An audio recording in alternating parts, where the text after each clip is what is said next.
Še ena tesna tekma med tekmecema in v tekmi brez veliko priložnosti, remi brez golov. Darko Milanič je moral poseči za novimi menjavami, saj poškodba defendija pomenila, da je edini zdravi centralni branilec ostal Denis Šme.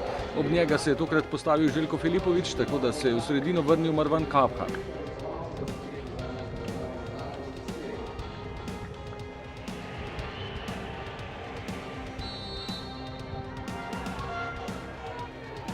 Začelo se je z nekaj grožnjami domačinov. Najprej je Podlogar ukradel žogo Janži, Handanović njegov strel odbil.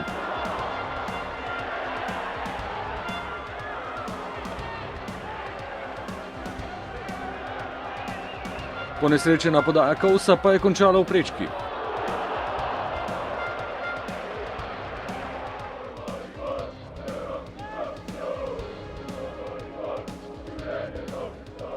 V 18. minuti prva nevadna akcija prvakov, toda strel Santija previsok.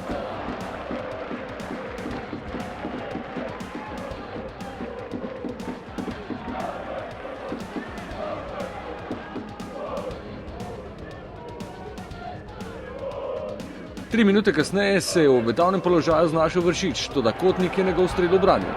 Do konca polčasa brez priložnosti. Nasprotnik je predvsem po naši levi strani v prvem polčasu oziroma v prvih teh 10-15 minutah prihajal skozi, poskrbel za nekaj nervoze v naših vrstah.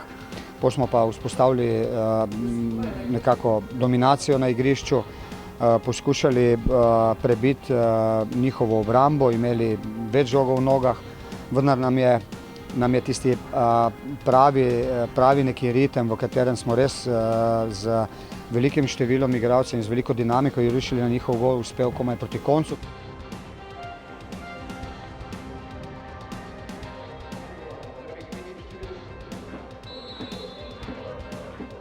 V drugem delu igre pa okrepljena prizadevanja za zmagoviti gol. Najprej v 55. minuti do strela prišel Tavares.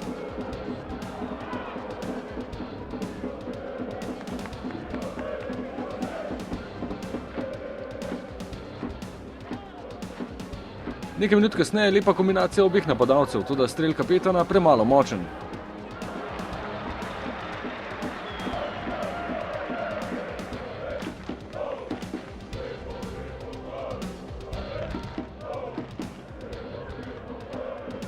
V 83. minuti je bil v glavni vlogi znova Tavares, tokrat je lepo našel Novakovića, ki pa se mu ni šlo.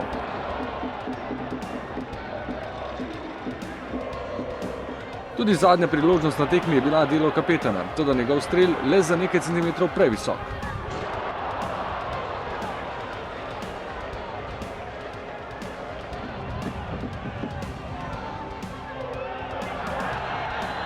Za nameček pa je ob zaključku tekme ekipa za večni derbi po drugem rumenem kartonu ostala brez Filipovića. Mi smo prišli v Celje po zmago. Obstaja določen grenak preokus, ker nismo izkoristili svojih priložnosti, ampak zdaj ta teden bo ključen za nas, moramo strniti vrste in se maksimalno pripraviti za gostovanje v Stolici.